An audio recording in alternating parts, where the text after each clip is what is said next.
Selamat datang, Mystikus Channel.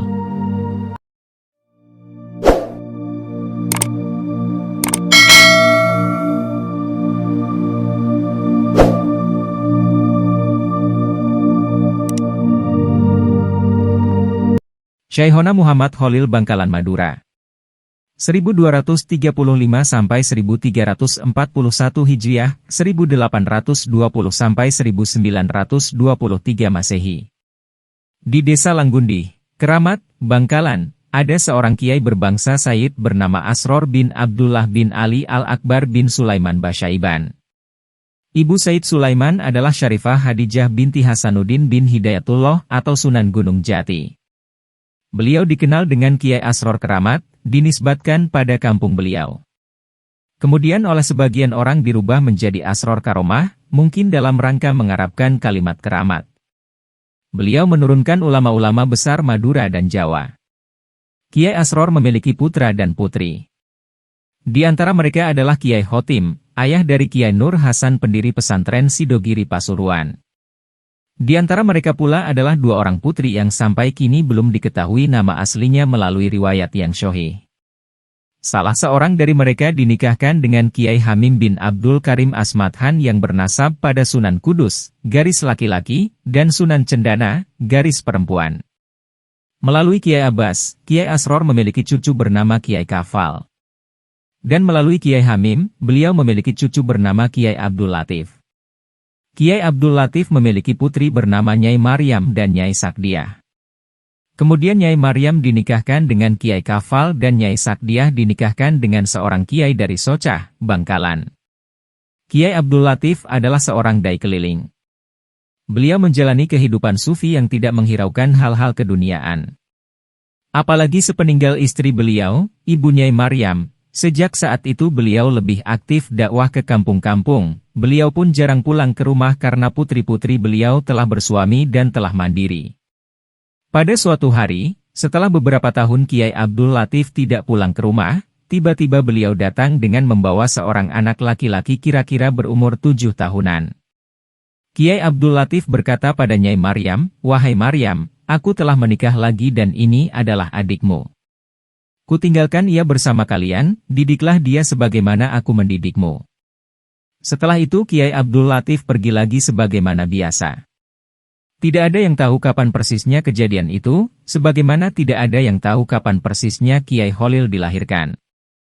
Sebagian sesepuh keturunan Syaikh Khalil ada yang memperkirakan bahwa Syaikh Khalil lahir pada tahun 1252 Hijriah, atau sekitar tahun 1835 Masehi. Cerita ini mengingatkan kita pada cerita Nabi Ibrahim alaihissalam. Bagaimana beliau harus meninggalkan Ismail, putra beliau yang masih bayi, di sebuah lembah yang gersang Mekah, sementara beliau harus pergi jauh ke Palestina untuk menjalankan tugas dakwah. Siapa yang tidak sedih menyimak cerita ini, seorang ayah yang bersabar meninggalkan anaknya yang masih kecil, padahal betapa menyenangkannya memeluk, menatap dan bercanda dengan anak seusia Khalil kecil saat itu. Demikian pula dengan Nyai Maryam, sebenarnya beliau sangat sedih ditinggal oleh sang ayah. Di usia ayah yang mulai senja, inginnya hati Nyai Maryam merawat sang ayah, mestinya sang ayah sudah waktunya istirahat. Namun Nyai Maryam sadar, bahwa keluarga mereka adalah keluarga pengabdi pada agama, tidak ada istirahat untuk berdakwah sampai ajal pun tiba, istirahat mereka adalah di peraduan abadi bersama para leluhur mereka.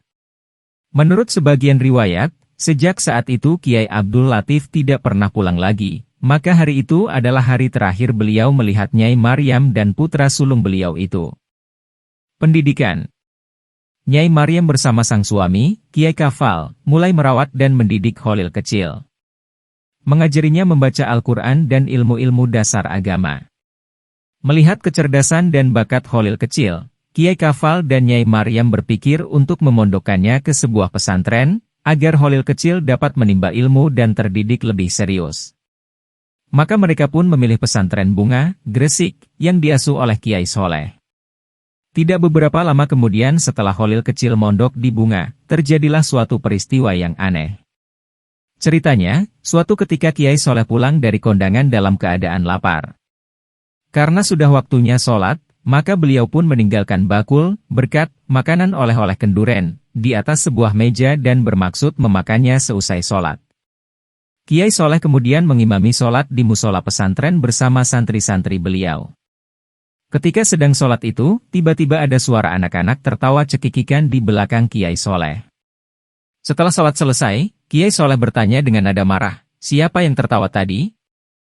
Maka berkatalah salah seorang santri, "Ini, Kiai, bocah dari Madura ini yang tertawa."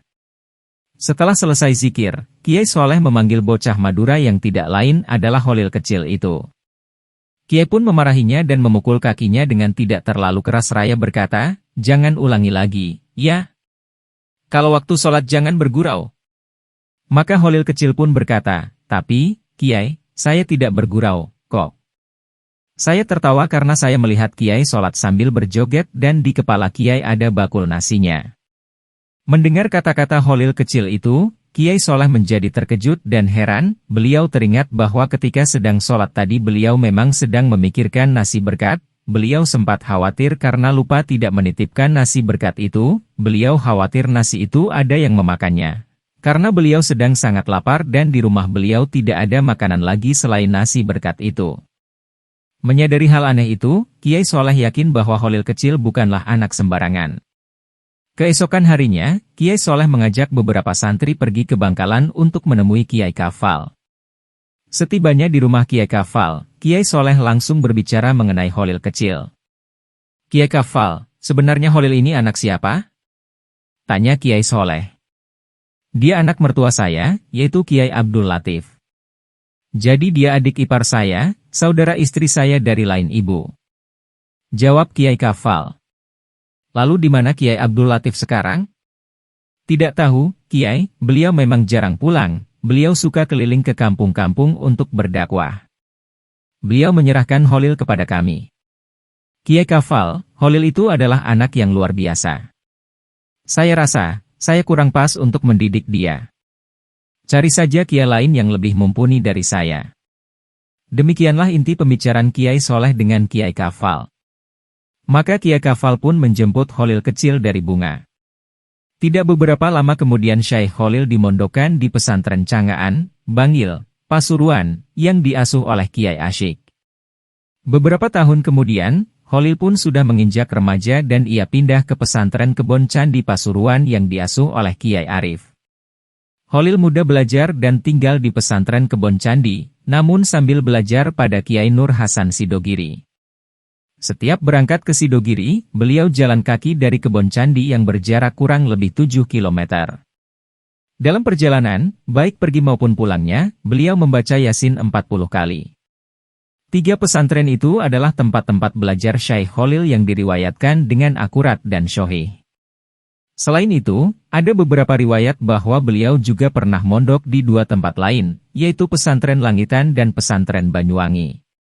Namun menurut Kiai Holil bin Abdul Latif bin Muhammad Toha bin Kafal, sebagaimana yang dituturkan Kiai Toha Holili, 2 pesantren itu tidak dikenal oleh beliau sebagai tempat belajar Syekh Holil. Wallahu alam. Sejak kecil, sering terjadi hal-hal yang aneh pada Syekh Holil. Sebenarnya Nyai Maryam sudah sering melihat hal-hal aneh Syekh Holil sejak beliau baru diserahkan oleh Kiai Abdul Latif. Namun Nyai Maryam tidak segera menceritakan hal-hal aneh itu pada Kiai Kafal. Setelah sering terjadi dan Nyai Maryam khawatir terjadi apa-apa pada Holil kecil, akhirnya Nyai Maryam bercerita juga pada Kiai Kafal. Namun Kiai Kafal justru menganggap hal itu sebagai pertanda baik bagi Holil kecil. Sampai usia remaja, hal-hal aneh sering terjadi pada Syekh Holil, baik di rumah maupun di pesantren. Selama di pesantren, Syekh Holil terkenal sebagai santri yang rajin dan sabar. Beliau menjalani hidup yang memprihatinkan, karena memang beliau nyantri dengan hidup mandiri, tanpa ada yang membiayai. Karena beliau banyak memanfaatkan waktu untuk belajar, beliau pun tidak sempat bekerja cukup untuk mendapat makanan yang layak, dan akibatnya beliau harus makan makanan yang sangat tidak layak, seperti makanan sisa, makanan basi yang telah dijemur, kulit semangka dan sebagainya. Sebenarnya, hidup seperti itu tidak memprihatinkan buat Syekh Holil, karena beliau memiliki kebanggaan dan kenikmatan lain melebihi makanan lezat dan hidup mewah, yaitu kenikmatan dan kebanggaan menuntut ilmu. Maka dari itu, walaupun beliau menjalani hidup yang memprihatinkan menurut orang lain, namun tidaklah memprihatinkan menurut beliau sendiri, wajah beliau tidak kalah bersahaja daripada teman-teman beliau yang hidupnya cukup atau berkecukupan. Setelah cukup dewasa, Syekh Khalil bermaksud melanjutkan belajar ke Makkah Al-Mukarramah. Pada suatu hari Syekh Khalil pulang menemui Nyai Maryam, tiba-tiba Syekh Khalil berkata, "Kak, saya mau pamit berangkat ke Mekah." "Mau berangkat kapan, Lil?" tanya Nyai Maryam. "Sore ini, Kak," jawab Syekh Khalil singkat. Sebenarnya ini suatu hal yang aneh, karena setahu Nyai Maryam, Syekh Khalil tidak punya uang banyak untuk bisa ke Mekah, apalagi dengan mendadak seperti itu. Namun Nyai Maryam sudah biasa mendapati hal yang aneh-aneh dari sang adik, maka Nyai Maryam pun percaya saja dan tidak menganggap hal itu sebagai hal yang aneh. Maka Nyai Maryam pun berkata, "Kalau begitu tunggu aku masak nasi dulu, ya, Lil. Kamu makan dulu sebelum berangkat." Syekh Khalil pun menunggu sang kakak memasak. Setelah makanan siap, Syekh Khalil pun makan dan kemudian pamit berangkat ke Mekah. Menurut penuturan Nyai Maryam, Syekh Khalil berjalan ke arah barat dan Nyai Maryam menatap kepergian beliau sampai beliau tak terlihat. Nyai Maryam tidak tahu persisnya Syekh Khalil berangkat naik apa dan dari mana. Barangkali saja Syekh Khalil naik kapal dari Kamal atau dengan cara lain. Wallahu alam. Di Mekah Al-Mukarramah. Selama dalam perjalanan ke Mekah, Khalil selalu dalam keadaan berpuasa dan mendekatkan diri kepada Allah. Siang hari banyak digunakan membaca Al-Quran dan sholawat, sedangkan pada malam hari digunakan melakukan wirid dan takarub kepada Allah. Hal itu dilakukannya terus-menerus sampai di Mekah. Setibanya di Mekah Khalil segera bergabung dengan teman-temannya dari Jawa. Selama di Mekah Khalil mempelajari pelbagai ilmu pengetahuan. Banyak para syekh yang Khalil datangi. Selama menempuh pendidikan di Mekah, kebiasaan hidup sederhana dan prihatin tetap dijalankan seperti waktu di pesantren Jawa. Khalil sering makan kulit semangka ketimbang makanan yang wajar pada umumnya. Sedangkan minumannya dari air zam-zam, begitu dilakukannya terus-menerus selama 4 tahun di Mekah. Hal ini mengherankan teman-teman seangkatannya, seperti Nawawi dari Banten, Ahmad Khotib dari Minangkabau dan Ahmad Yasin dari Padang. Bahkan ketika bermaksud buang air besar, Khalil tidak pernah melakukan di tanah haram, tetapi keluar ke tanah halal karena menghormati tanah haram. Di dalam berguru, Khalil mencatat pelajarannya menggunakan baju yang dipakainya sebagai kertas tulis. Kemudian, setelah dipahami dan dihafal lalu dicuci, kemudian dipakai lagi. Begitu seterusnya dilakukan selama belajar di Mekah. Oleh sebab itu pakaian Khalil semuanya berwarna putih. Tentang biaya selama nyantri di Mekah Khalil menulis pelbagai risalah dan kitab kemudian dijual. Khalil banyak menulis kitab Alfiyah dan menjualnya seharga 200 ril per kitab. Terkadang memanfaatkan keahliannya menulis khat, kaligrafi, untuk menghasilkan uang. Semua uang hasil penulisan risalah dan kitab kemudian dihaturkan kepada gurunya. Khalil sendiri memilih kehidupan sangat sederhana. Kehidupan sederhana yang ditempuhnya selama nyantri di Mekah adalah pengaruh kuat ajaran Imam Ghazali, salah seorang ulama yang dikaguminya. Dalam mengarungi lautan ilmu di Mekah, di samping mempelajari ilmu dohir, eksoterik, seperti tafsir, hadis, fikih dan ilmu nahwu, juga mempelajari ilmu batin, esoterik, ke pelbagai guru spiritual. Tercatat guru spiritual Khalil adalah Syekh Ahmad Khotib Sambas Ibnu Abdul Ghaffar yang bertempat tinggal di Jabal Kubais. Syekh Ahmad Khotib mengajarkan Thariqah Qadiriyah wa Naqsyabandiyah. Biasanya kedua thariqah ini terpisah dan berdiri sendiri. Namun setelah Syekh Ahmad Khotib, kedua thariqah ini dipadukan. Guru-guru Syekh Khalil di Mekah Al-Mukarramah. Muhammad Khalil bersama Abdul Karim dan Tolha berguru kepada Syekh Ahmad Khotib Sambas. Setelah ketiganya mendapat ijazah dan berhak sebagai mursid, lalu pulang ke Jawa menyebarkan Thariqah Qadiriyah wa Naqsyabandiyah. Menurut Abah Anom, seorang mursid Thariqah Qadiriyah wa Naqsyabandiyah di Tasikmalaya, Syekh Abdul Karim menyebarkan thariqat di Banten, Syekh Tolha di Cirebon dan Syekh Khalil di Madura. Tentang keabsahan thariqah Kiai Khalil banyak khilafan di antara ulama. Namun menurut penjelasan murid Kiai Kholil, Kiai As'ad Syamsul Arifin, bahwa Thorikoh Kiai Kholil adalah Qadiriyah wa Naqsabandiyah. Melihat kewenangan Kiai Kholil sebagai mursyid Thorikoh Qadiriyah wa Naqsabandiyah menunjukkan beliau memiliki derajat yang tinggi di dalam makom spiritualnya. Menurut penuturan Kiai As'ad Syamsul Arifin, pada saat Kiai Kholil berzikir di ruangan majelis zikir, apabila lampu dimatikan sering terlihat sinar biru yang sangat terang memenuhi ruangan tersebut. Sementara itu, ada 4 nama dalam tulisan tangan Syekh Kholil, nampaknya mereka ini adalah guru-guru beliau sewaktu belajar di Mekah Al-Mukarromah, yaitu 1. Syekh Ali Al-Mishri. Nama ini saya dapatkan pada salah satu surat Syekh Kholil kepada Kiai Muntaha ketika Kiai Muntaha belajar di Mekah. 2. Syekh Umar Asami. Saya temukan pada tulisan Syekh Kholil sebagai catatan pinggir kitab Al-Matan Asy-Syarif, Ilmu Nahu. Di situ beliau menyitir banyak keterangan yang beliau terima dari Syekh Umar Asami. 3. Syekh Khalid Al-Azhari. 4. Syekh Al-Attar. 5. Dan Syekh Abu Najah, mereka bertiga juga sering disebut dalam beberapa tulisan tangan Syekh Kholil sebagai orang yang memberikan keterangan-keterangan dalam ilmu Nahu. Nama-nama itu tersebar di berbagai kitab tulisan tangan Syekh Kholil. 6. Syekh Ali Ar-Rahbini, guru terdekat Syekh Kholil. Setelah Syekh Kholil pulang ke Indonesia, beliau tidak putus hubungan dengan Syekh Ali. Setelah Syekh Ali meninggal, ternyata putra beliau, Syekh Muhammad, juga menonjol kealimannya dan mengajar di Masjidil Haram. Maka keponakan Syekh Kholil pun, yaitu Kiai Muntaha yang kelak kemudian menjadi menantu beliau, belajar pada Syekh Muhammad bin Ali Ar-Rahbini. Hubungan Syekh Kholil dengan keluarga Ar-Rahbini tidak berhenti sampai pada Syekh Muhammad, melainkan berlangsung sampai pada Syekh Ali bin Muhammad bin Ali Ar-Rahbini, karena cucu guru beliau itu akhirnya datang ke Indonesia. Cerita kedatangan Syekh Ali cukup menarik sehingga layak untuk dimuat sebagai salah satu cerita karomah Syekh Kholil. Pada suatu pagi setelah sholat subuh, seperti biasa Syekh Kholil mengajar santri di musola.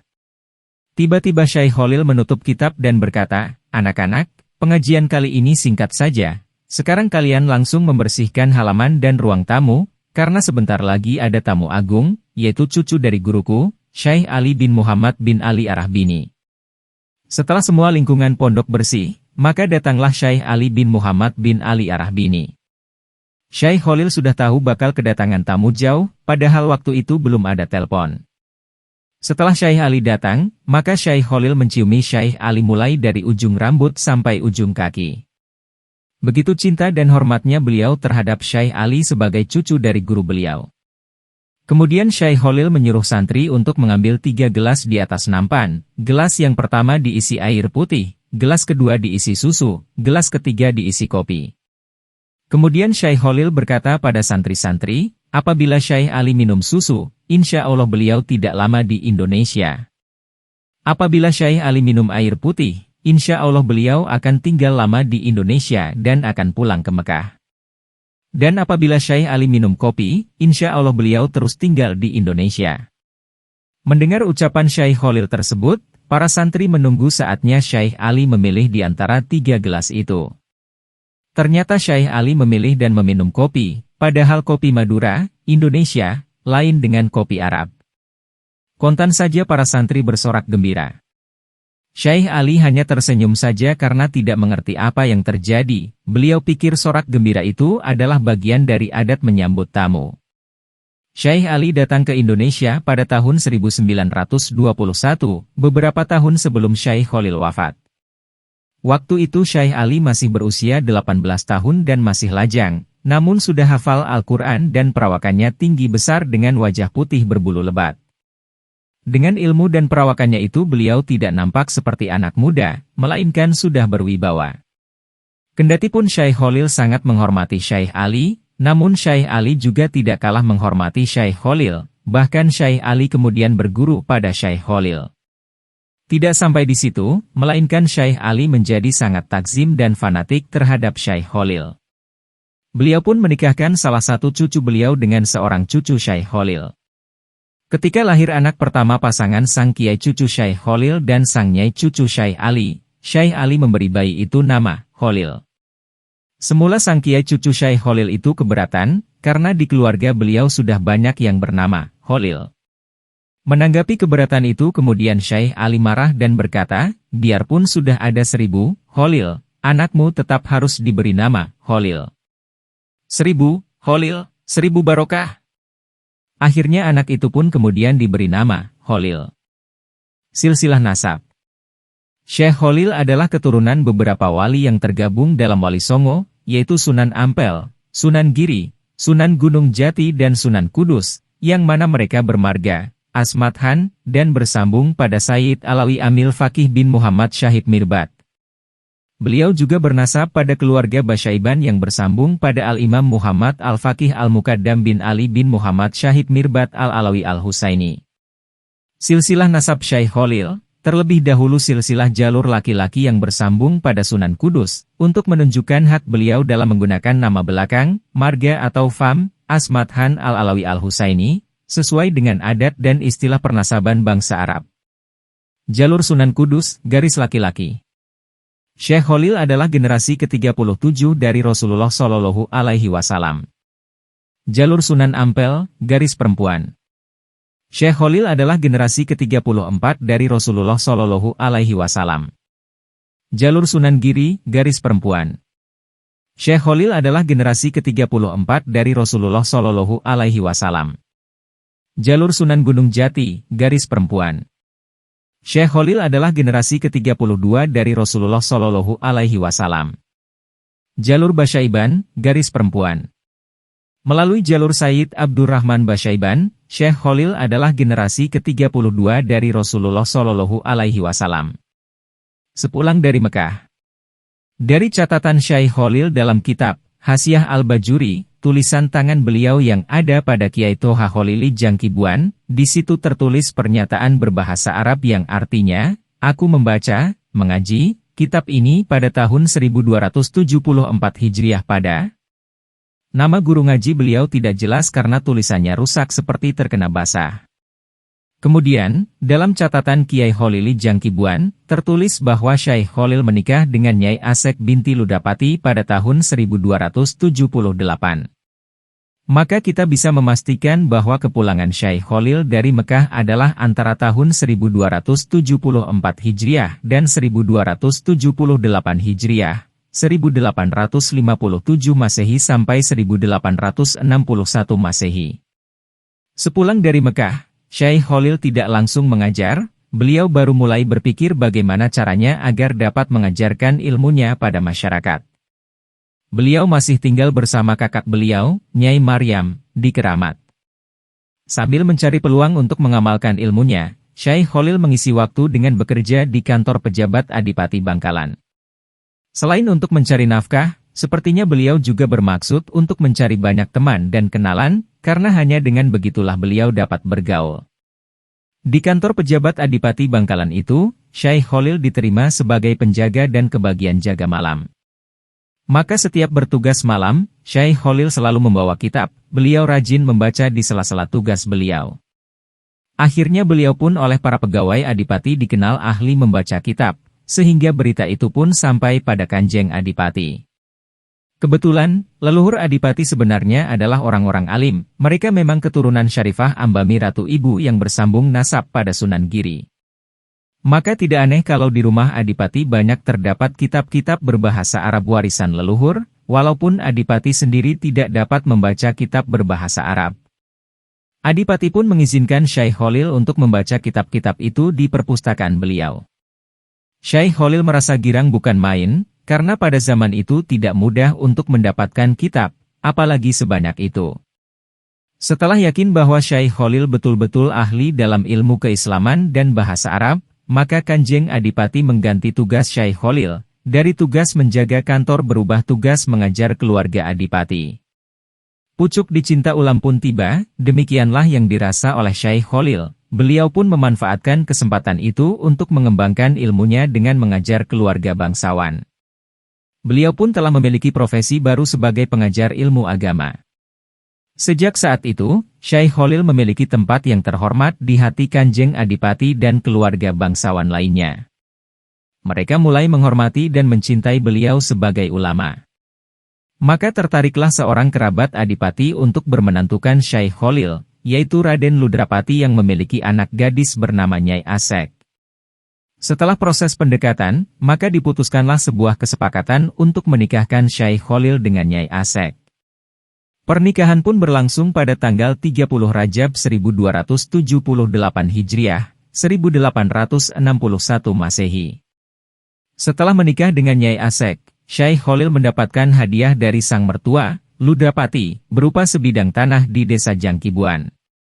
Beliau pun membangun rumah dan pesantren di tanah itu.